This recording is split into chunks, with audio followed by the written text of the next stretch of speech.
What's up, everyone? It's Jaronism again, back with another video, short one for you. And first thing I want to say, thanks to everyone for spreading the truth out there. Just keep doing it. Don't let the science preachers change your mind. Use your brain and your eyes and decide for yourselves. So I did want to tell NASA and SpaceX and ESA that it's time to give us our $1 trillion back. And I think Alex Jones sums it up best, my feelings about NASA. I mean, it's just like scum, Nazi filth, trash, garbage, maggots. So first things first is I get a lot of questions about GPS. What about GPS? How does GPS work if we're not on a globe? And I need to explain to them that GPS means Global Positioning System. It does not mean Reality Positioning System. It means your Global Positioning System. Where are you if you were on a globe? So that's how it works. If it were a reality positioning system, it would say flat. You're on the flat Earth. So the second thing is, again, I always want to bring this up because I think it's one of the best evidences for you to think about. Water will always find its flatness. It is always flat. It can't be curved. It can't have a hump in it. Scientists and these science preachers will tell you that it can because of gravity.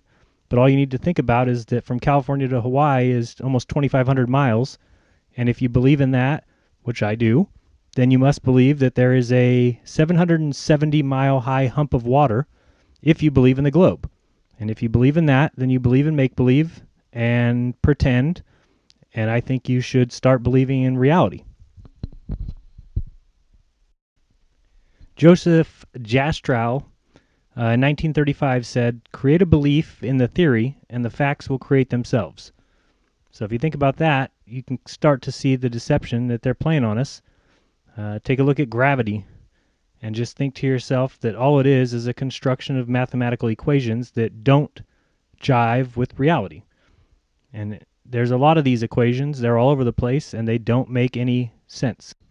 Another example of no sense-making science is relativity. And tell me how smart you have to be to get this one. The theory of relativity says in its equation form that r to the little pw minus half of r to the g pw plus lambda times g to the pw equals, of course, 8 times pi to the g n to the t pw. That makes sense, doesn't it? Right. Who is this really? What's going on? How come you want me to do all these weird things? The person who wants you to do all these weird things is people like Neil Tyson deGrasse, who's quoted here as saying, "The good thing about science is that it's true whether or not you believe in it." So that's fantastic advice, Neil. Thanks very much. I don't believe in it, so if you want to say it's true, that's up to you. Basically, guys, they have every base covered. They have done the work they need to do to make sure that all their math works, and the only tool we have to combat them is our brain and our eyes. So I suggest you try it out. Next, we've got 1984. If you have never read it, if you were like me, which was supposed to read it in high school, and I think I probably got an A on whatever test I was supposed to take, but I never actually read the book until just this week. And if you read it, I think you'll be very, very shocked at some of the info that you'll get out of it. The book was written by George Orwell. It was written in the late 40s. He died about a year or two after he wrote it, and you'll probably see why here in a second. I took about 8 or 10 different parts of the book to read to you right now, just so you can get an idea of why it's important for you to read it. Don't watch the movies. The movies are different. They take out the parts that I'm going to tell you about. The slogan of the Big Brother, or the political party, the party in the book, is "War is peace, freedom is slavery, ignorance is strength." So here's some quotes from the book. "It isn't very important about the top hats," said Winston patiently. "The point is, these capitalists, they and a few lawyers and priests and so forth who lived on them, were the lords of the earth. Everything existed for their benefit. You, the ordinary people, the workers, were their slaves. They could do what they liked with you. They could ship you off to Canada like cattle. They could sleep with your daughters if they chose.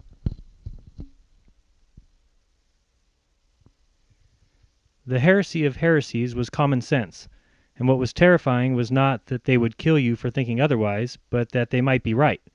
For, after all, how do we know that 2 plus 2 make 4, or that the force of gravity works, or that the past is unchangeable?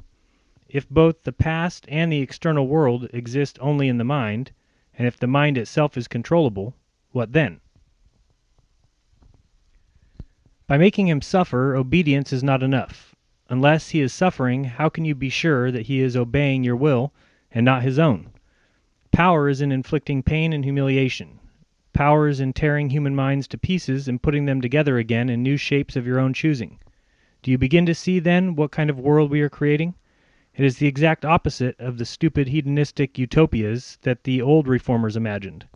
A world of fear and treachery and torment, a world of trampling and being trampled upon, a world which will not grow less but more merciless as it refines itself. Progress in our world will be progress towards more pain. Alone, free, the human being is always defeated. It must be so, because every human being is doomed to die, which is the greatest of all failures.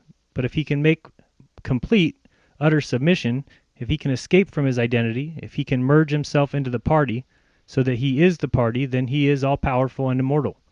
The second thing for you to realize is that power is power over human beings, over the body, but above all over the mind. Power over matter, external reality, as you would call it, is not important. Already our control over matter is absolute. The next few portions are in the book a conversation, so I'll try and change my voice a little bit so you can follow along, but very interesting and telling information here. But how can you control matter? He burst out. You don't even control the climate or the law of gravity, and there is disease, pain, and death. O'Brien silenced him with a movement of his hand. We control matter because we control the mind. Reality is inside the skull. You will learn by degrees, Winston. There is nothing that we could not do. Invisibility, levitation, anything. I could float off this floor like a soap bubble if I wished to. I do not wish to because the party does not wish to. You must get rid of those 19th century ideas about the laws of nature. We make the laws of nature. But you do not. You're not even masters of this planet. What about Eurasia and East Asia? You have not conquered them yet. Unimportant. We shall conquer them when it suits us. And if we did not, what difference would it make? We can shut them out by existence. Oceania is the world.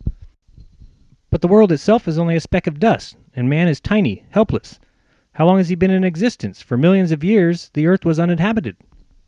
Nonsense! The earth is as old as we are, no older. How could it be any older? Nothing exists except through human consciousness. But the rocks are full of bones of extinct animals, mammoths and mastodons and enormous reptiles which lived here long before man was ever even heard of. Have you seen those bones, Winston? Of course not. 19th century biologists invented them. Before man there was nothing. After man, if he could come to an end, there would be nothing. Outside of man's existence, there is nothing. But the whole universe is outside of us. Look at the stars. Some of them are 1,000,000 light years away. They are out of reach forever. What are the stars? Said O'Brien indifferently. They are bits of fire a few kilometers away. We could reach them if we wanted to, or we could blot them out. The earth is the center of the universe. The sun and the stars go around it. For certain purposes, of course, that is not true. When we navigate the ocean or when we predict an eclipse, we often find it convenient to assume that the earth goes round the sun and that the stars are millions upon millions of kilometers away. But what of it? Do you suppose it is beyond us to produce a dual system of astronomy? The stars can be near or distant, according as we need them. Do you suppose our mathematicians are unequal to that? Have you forgotten doublethink? The old civilizations claimed that they were founded on love or justice. Ours is founded upon hatred. In our world there will be no emotions except fear, rage, triumph, and self-abasement. Everything else we shall destroy. Everything. Already we are breaking down the habits of thought which have survived from before the revolution. We have cut the links between child and parent, and between man, and between man and woman. No one dares trust a wife or a child or a friend any longer. But in the future, there will be no wives and no friends. Children will be taken from their mothers at birth, as one takes eggs from a hen. The earthly paradise had been discredited at exactly the moment when it became realizable.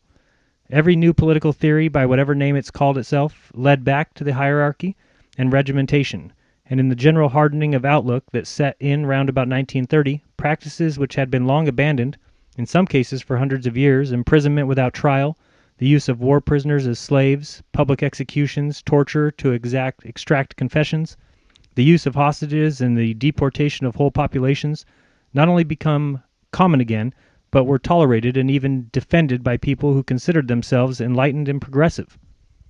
And remember that this is forever. The face will always be there to be stamped on. The heretic, the enemy of society, will always be there so that he can be defeated and humiliated over and over again. Everything that you have undergone since you have been in our hands, all of this will continue, and worse. The espionage, the betrayals, the arrests, the tortures, the executions, the disappearances will never cease. It will be a world of terror as much as a world of triumph.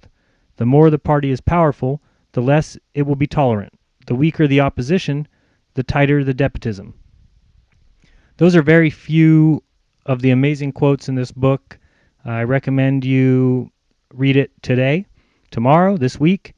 You can go online and just search for it. It is in the public domain, so Project Gutenberg and other places like that. You can get the free ebook. Check it out. I think that George Orwell knew more than a lot of people at that time, and he paid for it with his life. He only lived to be 47 years old. He also wrote Animal Farm, which is another great book. If you have never read that, I recommend it. Basically, the book teaches us that exactly what's going on now, exactly what the government's doing, exactly what the Masons are doing. They have taken us over from the inside, meaning they have gotten in our heads. They have taught us all in schools exactly the world that they want us to live in, a world with a million planets and a million stars, and we were created from stardust, and we will all live and die, and our existence is unimportant. And if you're following along with my channel and others like it, you'll realize now that that is the biggest lie in the history of the world. It means your global positioning system. Where are you if you were on a globe? So that's how it works. If it were a reality positioning system, it would say flat. You're on the flat earth. So second thing is, again, I always want to bring this up because I think it's one of the best evidences for you to think about. Water will always find its flatness. It is always flat. It can't be curved. It can't have a hump in it. Scientists and Alex Jones sums it up best, my feelings about NASA. I mean, it's just like scum, Nazi filth, trash, garbage, maggots. So first things first is I get a lot of questions about GPS. What about GPS?